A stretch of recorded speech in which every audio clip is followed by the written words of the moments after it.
Яңалыклар вакыты үз эшен башлап җибәрде. Студияда Лина Хәсәншина, исәнмесез? Ничем не заменишь память. Память, она есть память. Әлмәттә сәяси репрессия корбаннарын искә алдылар. По данному факту возбуждено уголовное дело по признакам преступления. 40 алдарлар турында сөйли торабыз, халык алдана тора. Надеемся, что біздің балалар выиграли. Ждем. Якшәмбе спорт чараларына бай булды. Бу һәм башка темаларны бүгенге чыгарылышта сөйләрбез. Бүген Казан-Оренбург трассасында йөк машинасы янган. Бу хакта Татар-Информ мәгълүмат агентлыгы хәбәр итә. Барган төшеннән үк ут КАМАЗ йөк машинасының кабинасына каба. Тиз арада камап та ала. Бәхеткә зыян күрүче юк. Машина йөртүче машинадан сикереп чыгарга өлгерә. Дәүләт автоинспекциясе машина йөртүчеләрне игътибарлы булырга, уйланылмаган гамәлләрнең сезгә һәм әйләнә-тирәдәгеләргә тормыш бәясе булачагын истән чыгармаска чакыра. Авыр нәтиҗәләргә китергән юл транспорт хәрәкәтләренең бер сәбәбе каршы хәрәкәт өчен билгеләнелгән полосага чыгу. Узып киткән чиракта каршы як полосага чыгу куркыныч маневр. Бу тизлекне арттыруга бәйле транспорт чаралары бәрелешкәндә бәрелү көче арта һәм бу авыр нәтиҗәләргә китерә. 2021 елның 9 айында Әлмәт районы территориясендә каршы хәрәкәт полосасына чыгу белән 19 юл транспорт хәрәкәте булган. Аларда 7 кеше һәлак булган һәм 29 кеше яраланган. Җәяүлеләр белән фаҗигага килгәндә Әлмәт районы территориясендә 27 җәяүле белән һәлакәт булган. Нәтиҗәдә 27 кеше яраланган. Җәяүлеләрне бәрдерүнең күбесе тәүлекнең караңгы вакытында килеп чыга, чөнки машина йөртүче вакытында җәяүлене сизми. Шуңа күрә белгечләр фликер кулланырга чакыра. Светоотражающие элементы, которые отражаются в свете фар автомобиля и позволяют... Фликерлар ул яктылык кайтарушы элементлар. Алар автомобильнең фарысы яктылыгында чагыла һәм тәүлекнең караңгы вакытында машина йөртүчегә җәяүлене яки велосипедчене күрергә мөмкинлек бирә. Яктылыкны кире кайтарушы элементы булган җәяүлене 150 метр арада күреп алалар. Бу машина йөртүченең җавап бирү өчен күбрәк вакыт бар дигән сүз. Яктылык кайтаргычсыз җәяүлеләр өчен юл транспорт хәрәкәтенә эләгү куркынычы яктылык кайтаргыч элемент булган җәяүләргә караганда 10 тапкыр күбрәк. В 10 раз больше, чем для пешехода, носящего светоотражающие элементы. 30 октябрьдән коронавирус инфекциясына бәйле чикләүләр гамәлгә керде. Россия президенты Владимир Путин указы буенча эшләми торган атна башланды. Шулай итеп, соңгы ярты елда коронавирустан прививка ясатмаган өлкән яшьтәге татарстанлыларга мәҗбүри үз изоляция кертелде. Таҗлы вирус шартларында әлмәтләр ничек яши? Бу сорауга җавап алдагы сюжетта. Узган тәүлектә Татарстанда таҗлы вирус инфекциясын йоктыручылар саны буенча яңа антирекорд теркәлде. COVID-19 диагнозы 179 кешедә расланган. Республиканың сәламәтлек саклау министрлыгының матбугат хезмәтеннән хәбәр итүләренчә, 3 кеше чирне читтән йоктырып кайткан, калганнары башка авырулар белән аралашу нәтиҗәсендә эләктергән. 36 кеше хастаханәгә озатылган, 143 кеше өендә дәвалана. Казанда 97, Чаллыда 24, Түбән-Кама районында 12 очрак ачыкланган. Республиканың барлыгы 24 муниципалитетында коронавирус очраклары теркәлгән. Шул рәвешле пандемия башланганнан алып республикада таҗлы вирус инфекциясының 30771 очрагы рәсми рәвештә расланган. 25305 кеше терелгән. Илдә грантлыган мәҗбүри яллар вакытында җәмәгать туклану урыннары 23 сәгатьтән иртәнге 6-га кадәр ябылуда. Сәүдә үзәкләрендә һәм башка объектларга QR-кодлар күрсәтеп кенә кирип була. Шимбәдән башлап санитар-эпидемиологик хәл яхшырганчыга кадәр мәдәни күңел ачу чаралары үткәрү, шулай ук барлык кибетләрнең төнге сәгатьләрдә эшләве тыела. Дәүләт муниципаль хакимият органнары күн функцияле үзәкләр бу чорда эшчәнлекне штатлы режимда дәвам итәчәк. Ял атнасында эш рөхсәт ителмәгән урыннарда хезмәт инспекциясе тикшереп торачак. Әгәр дә ярамый торып та эшләү очраклары ачыкланса, урындагы затлар штрафка тартылачак. Шул ук вакытта колабызның җәмәгать һәм вакыт транспортында битлек режимын саклау буенча рейдлар көчәйтелде. Роспотребнадзор таләбен үтәмәгән һәм шәхси саклану чараларын кулланмаган пассажирларны штрафка тартырга мөмкиннәр. Радифа Нугманова, Рафаэль Сафин, яңалыклар вакыты, Луч Әлмәт телекомпаниясе. Еш кына кыргылдарлар ятмәсенә нык психикалы сентиментальлеккә һәм уйланылмаган гамәлләргә тартылмаган кешеләр дә эләгә. Тик җиңел акча яратучылар да еллар узу белән нинди авырткан нокталарга тәэсир итәргә кирәклеген күбрәк аңлый башлый. Әлмәттә яшәүче 68 яшьлек хатын-кыз үзен һәм туганнарын каһәрләүдән коткарып, кыргылдарларга 1 миллион 700 мең сум акча күчергән. Хәзерге вакытта пенсионер ханым фатирын сатып, танышларына һәм банкларга бурычларын кайтара. В полиции женщина рассказала, что в течение 3 месяцев... Полициядә ханым 3 ай дәвамында мошенниклар картасы хисабына экстрасенсор хезмәтләр күрсәткән өчен үз акчаларын күчерүен сөйләде. Алар турында ханым белдерүне телевизордан күрә һәм алар белән үзе элемтәгә керә. Просмотр телевизора и сама связалась с ними. Экстрасенслар шундағы хатын қызға бозым болуы турында хәбәр итә. Сеанслар арзан тормый, 50 меңнән 496 мең сумга кадәр. Псевдодавалаучылар шунда ук акча күчерергә кирәк булган счет номерын хәбәр иткәннәр. Хатын озак уйлап тормыйча кушканны үти. Дәвалау процедурасы пенсионерның кроватта ятуы һәм телефон аша догалар тыңлавыннан гыйбарәт була. Хатын танышларыннан һәм якыннарыннан акча ала, банклардан кредитлар рәсмиләштерә. Бу хәл туганнарына дәвалау турында сөйләгәнче берничә ай дәвам итә. Гаиләсе ханымны полициягә гариза язарга мәҗбүр итә. По данному факту возбуждено уголовное дело по признакам преступления. Әлеге факт буенча мошенниклык Россия Федерациясының Җинаять кодексының 159 статьясында каралган җинаять билгеләре буенча җинаять эше кузгатылган. Полицейскийлар шикләнүчеләрнең шәхесен һәм урынын билгеләүгә юнәлдерелгән оператив эзләү чараларын үткәрә. И местонахождение подозреваемого. Материал Россия Эчке эшләр министрлыгының Әлмәт районы буенча бүлеге матбугат хезмәте материаллары буенча ясалды. Алия Байрамалова, яңалыклар вакыты, Луч Әлмәт телекомпаниясе. 30 октябрь сәяси репрессия курбаннарын искә алу көне. Рәсми чыганакларга караганда аларның саны 10 миллионнан артып киткән. Әлмәт районының сәяси репрессия курбаннары җәмгыяте 20 ел элек барлыкка килгән. Беренче елларны ул нибары 79 кешене берләштерә. Районда алып барылган актив эш нәтиҗәсендә 2008 елга аларның саны 220-гә җитә. Бүген бирдә фаҗигали язмышлары уртак булган 60 яшьтән башлап 95 яшькәчә 100дән артык кеше исәпләнә. Илебез тарихында кара тап булып кирип калган әлеге дәвр шаһитләренең балалары инде үзләре күптән әби-бабай булсалар да, елга бер тапкыр якыннарын искә алу өчен хәтер мәйданына җыела. Теманы Фирая Юнусова дәвам итә.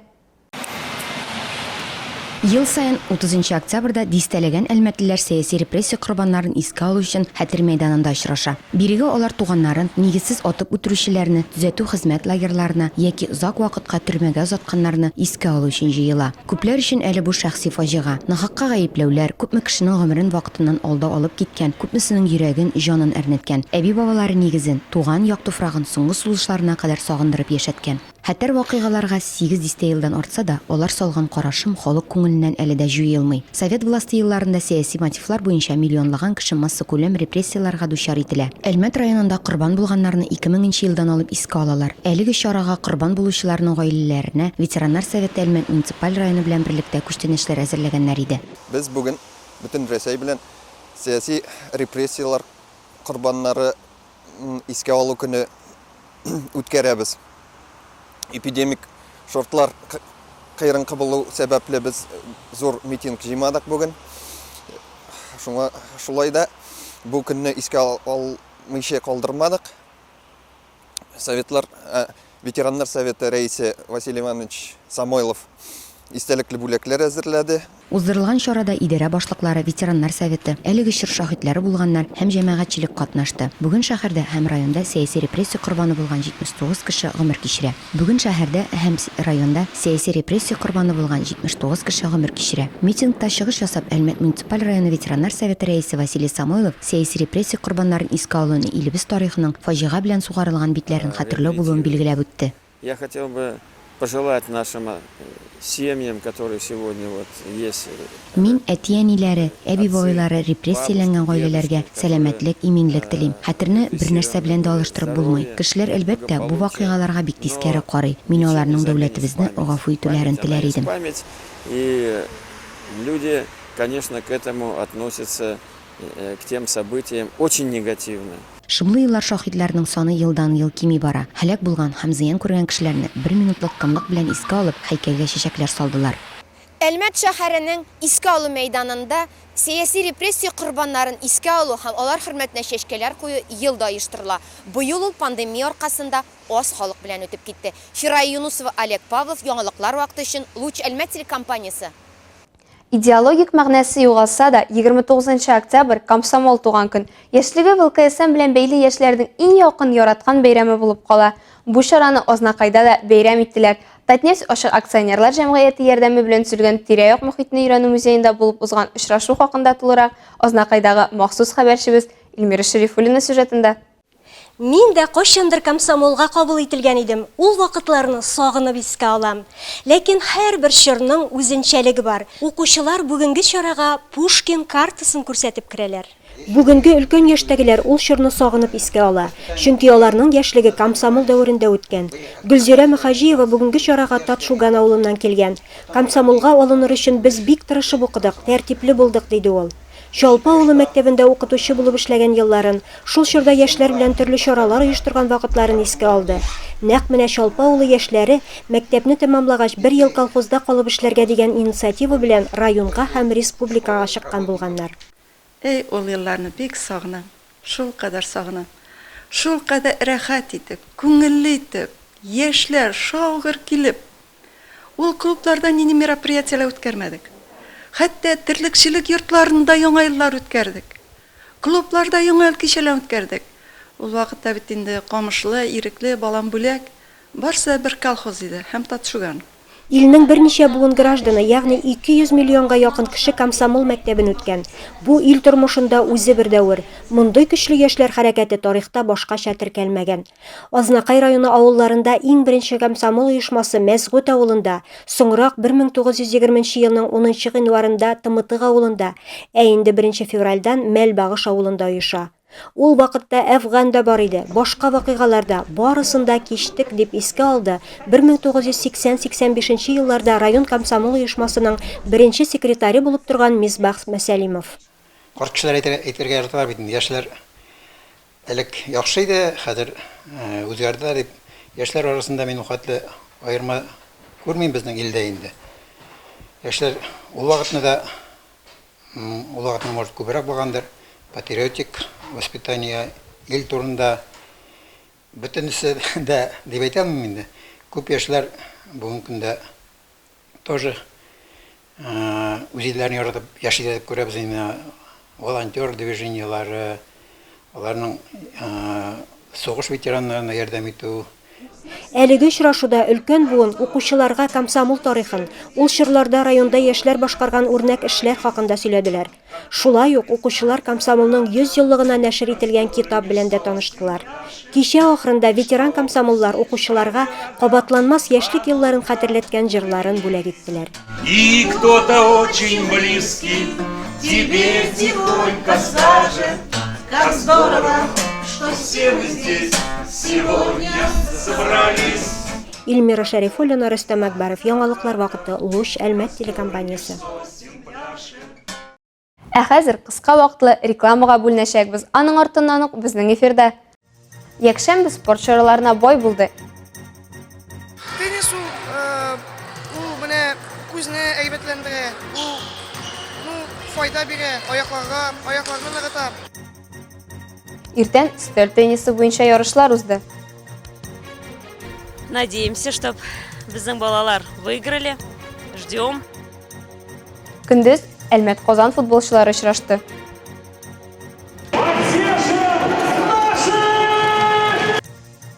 Кич хоккей матчы узды. Реклама тиз узачак. Безнең белән калыгыз. Октябрьнең соңгы көнендә Әлмәт районы Шуаш Сәрәне авыл җирлегендә яшәүчеләр өмәгә җыелган. Мәдәният йорты артындагы иске корган агачларны кискәннәр. Авыл җирлеге депутаты Петр Игнатьев ярдәме белән балалар өчен атыңгычлар, кумлык ясалган, беседка урнаштырылган. Яхшы эшләдек дип язалар авыл мәдәният йортының Instagram аккаунтында. Бер атна элек башланып киткән Шишмә буен төзекләндерүне максат иткән Өмә Ирекле авылында бу ялларда да дәвам итте. Биредә иске агач куакларны кисеп Шишмә тирәсенең коймаларын яңарттылар. Өмәне авыл аксакаллары Иске Михайловка авылы җирлеге башлыгы белән бергәләп оештырды. Ирекле авылы Шишмәсе моннан 10 еллар элек нефтчеләр тарафыннан төзекләндерелгән була. Авыл җирлегендә урнашкан күп санлы шишмәләр арасыннан бу иң күп сулысы исәпләнә. Нәкъ менә биредән чыккан су Иске Михайловка буаларын тутырып тора да инде. Башка темаларга 1999 елдан 30 октябрьдә илебездә тренер көне билгеләп үтелә. 22 ел дәвамында бу көндә спортчылар үзләренең тренерларын тәбрикли һәм аларга рәхмәтләрен белдерә. Кичә 31 октябрь көнне өстәл теннисы спорт мәктәбендә тренер көненә багышланган ярышлар узды. Кайсы шәһәр теннисчылары катнашкан, әлеге спорт түренең файдасы хакында алдагы минутларда. Ярышлар бер юлы берничә өстәл артында башлана. Барлыгы 48 спортчы көч сынаша. Алар Октябрьский, Азнакай, Бөгелмә, Баулы шәһәрләреннән килүчеләр һәм калабызның Мирас спорт комплексында өстәл теннисы буенча спорт мәктәбендә шөгыльләнүчеләр. Спортсмены разбиты по возрастным группам от 7 до 9 лет. Катнашучылар яшь төркемнәре буенча бүленгән 7 яшьтән 9 яшькә кадәр, уннан 12гә, 15тән 19га һәм өлкәнрәк. Һәр төркемдә җиңүчеләрне бүләкләр һәм мактау грамоталары көтә. Третье место будут награждаться подарками и почетными грамотами. Өстәл теннисы кулларның хәрәкәтчәнлеген үстерүгә уңай тәэсир итә. Кулларның вак моторикасын үстерә, кул һәм беләсек мускулларын ныгыта. Теннис ул менә күзне әйбәтләндерә, ул файда бирә аякларны ныгыта. Үзе вид спортта ул бик кызык уен.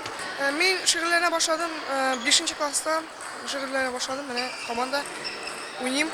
Руслан Сапаровка 16 яшь, өстәл теннисында ул 7нче ел. Илья Васюткинга 18, ул 10 ел шөгыльләнә. Егетләр алга таба да бу спорт түрендә калырга теләүләрен яшерми. 6 яшьлек Диана да шул фикердә. Аның тәҗрибәсе 2 ел.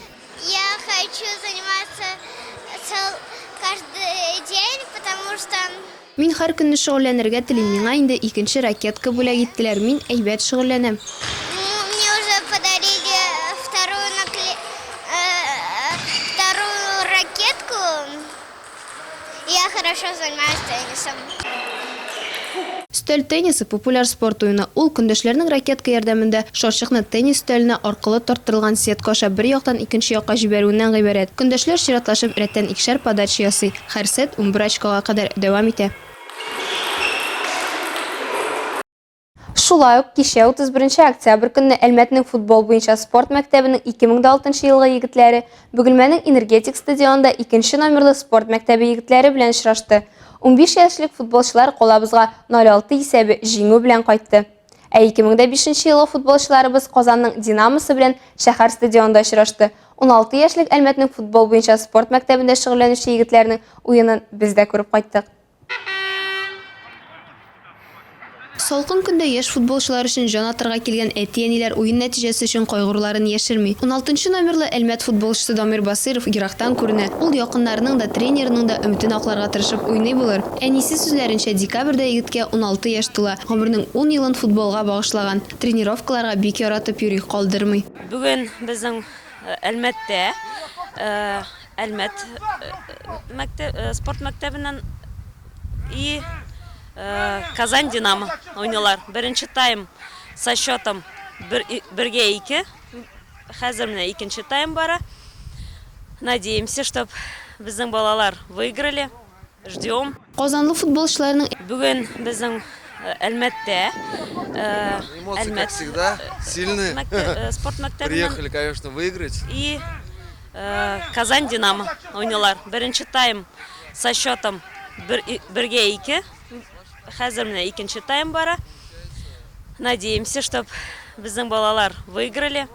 Ждем. Уен җиңәргә һәм Татарстан чемпионнары булырга тиеш. Которые должны побеждать и все. И становиться чемпионом город Татарстан. Как всегда, поддерживаем своих детей, болеем за них, чтобы они играли, забивали, выигрывали.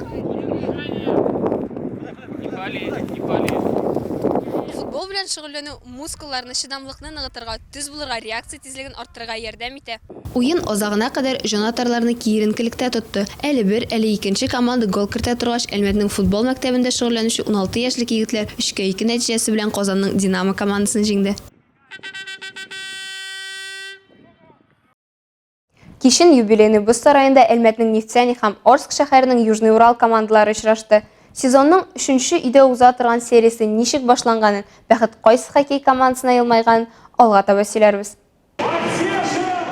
Санкт-Петербургта СК Невадан 0-5 җиңелгәннән соң Әлмәтләр үз бузларында исемнәрен акларга тиеш иде. Һәм бу шулай булып чыкты да. Беренче периодта Әлмәткә рәттән 3 тапкыр җиңелү белән килгән кунаклар шунда ук үзләренең тәвәккәл ниятләрен күрсәтте. Южный Урал күп тапкырлар ныклап һөҗүм итә. Командалар беренче 20 минутны яхшы тизлек белән үткәрә, ләкин тәнәфескә кадәр исәп ачылмый. Икенче периодта бу 20 минутны хуҗалар да, кунаклар да нәтиҗәле үткәрә. 29нчы минутта исәпне Владимир Пешехонов ача. 1 минуттан бераз гына артык вакыт үтү белән кунаклар тигезлекне тургыза. Бу гол атышы тагын 2 тапкыр кабатлана. Икесенә 6 алка кертү өчен командаларга 6 минуттан да кимрәк вакыт кирәк була.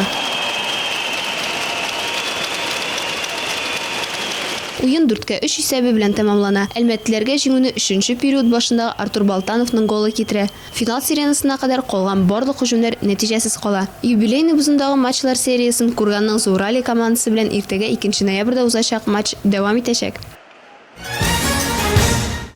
Бу сезгә җиткерәсе соңгы мәгълүматыбыз иде. Миллина Хәсәншин һәм монтаж операторы Оля Бейрамалова сезнең белән сау булашабыз. Исән-имин булыгыз.